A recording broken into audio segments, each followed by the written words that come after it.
Hi, my name is Lisa from Monarch Butterfly Land Saving Society, and I noticed on my Facebook page that there's a new channel, I think from the State Department, talking about a new program, or maybe it's been in place for a while. I didn't know about it. That's in place where people are dedicating a lot of effort and scientific study and university level study and international gathering together of work to try and clean up the oceans. And it's a huge problem, as we all know, because the oceans are so huge that it's hard to know exactly what's even going on at the bottom of the ocean, and why the oceans have dead zones and red tides and algae blooms that are basically, I think, because of global warming. The algae is photosynthetic and relates to the level of heat, and the red blooms in of the algae red tides, I think, relate to the cloud cover that has been lost and the solar rays coming directly into the photosynthetic algae, and then turning it red from too much heat. And then in those areas, there are dead zones with lack of oxygen because I think it's just due to global warming.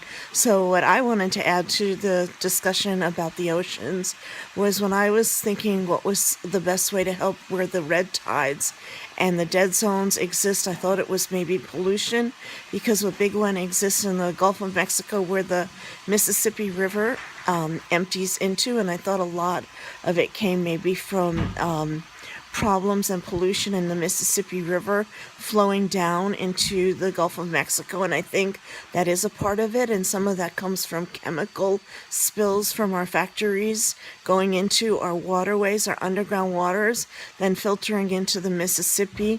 It causes soil erosion. There's all kinds of things going into the Mississippi that might be from just factory processes. Somehow the factories need to somehow filter and clean their byproduct water that they use to in factory processes.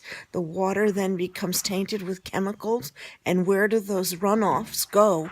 They go down into our underground water, filter into maybe the rivers like the Mississippi, and then filter down into the Gulf of Mexico. And those chemicals are heated and hot, and in addition to global warming from above, where the clouds are being dissipated, you have a warming effect, maybe from the chemistry of factory work, filtering runoff water into the ground. Where does the runoff of the water used in all the processes of running machinery go? And they need, I think, to think of filtration systems that clean the water before it heads into the land. If the land is being polluted by the runoff from factories going into something like the Mississippi, flowing into the Gulf of Mexico, it could be causing deadening. They call it dead zones, which means lacks of oxygen. So they're actually killing the oxygen in certain parts of the water, and then they have these dead zones. It also gets worse with global warming, the heat from above, and when you study even the disease cancer, they say that oxygenization, it's a hard word for me to pronounce, but having less oxygen in the blood is one of the problems. And it's always good to eat green vegetables and things that add oxygen. So when I looked into it, the only thing I could think of was what I always think of is how do the animals respond and the pollinators, and what do they do when crises like this occur. It's such a huge crisis that I don't even know that animal life could deal with it. You'd almost have a situation where the days of locusts might occur, where animals would multiply in such quantity to deal with it, and we would be terrified.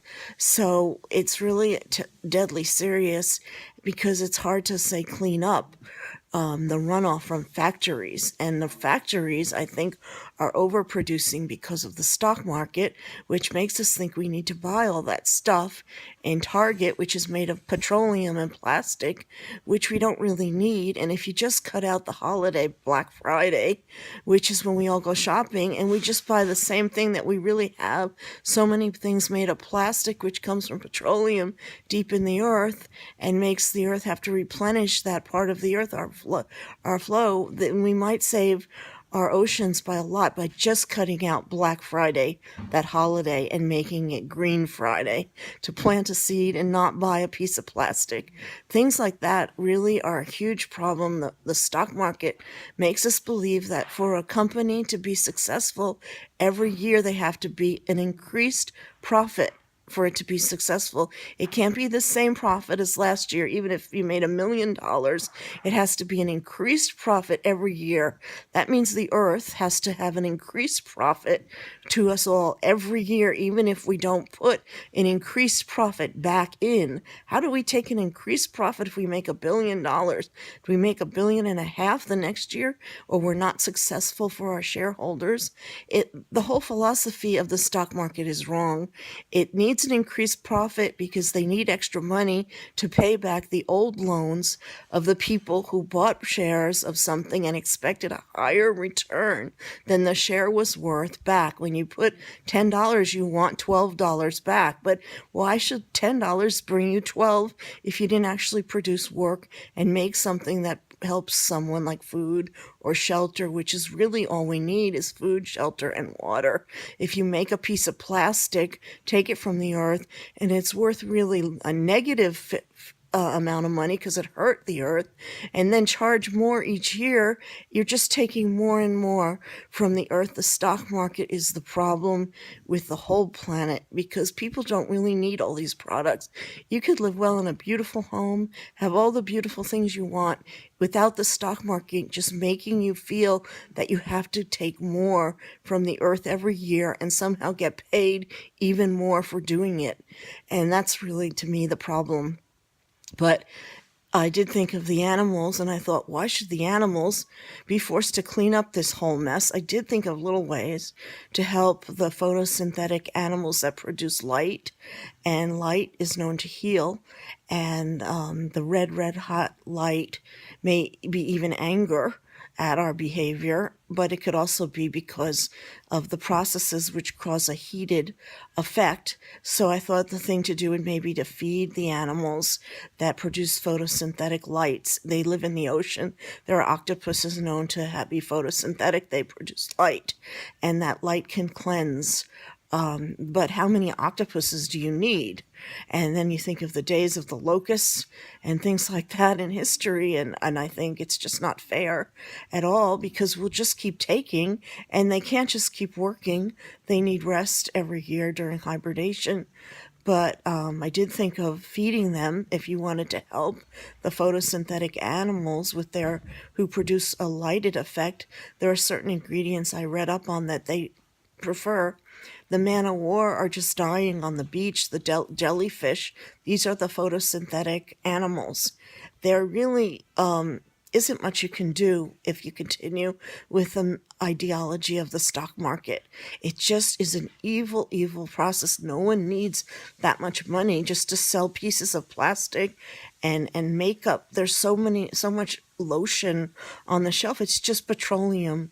Plastic is just petroleum. We're taking oil out of the ocean, out of the world, and making a really unstable world, and then processing it through our burning it or cooling it, and then the runoff is polluting everything. And I don't know why anyone would ask the animals, which really are the caretakers, to clean it all up.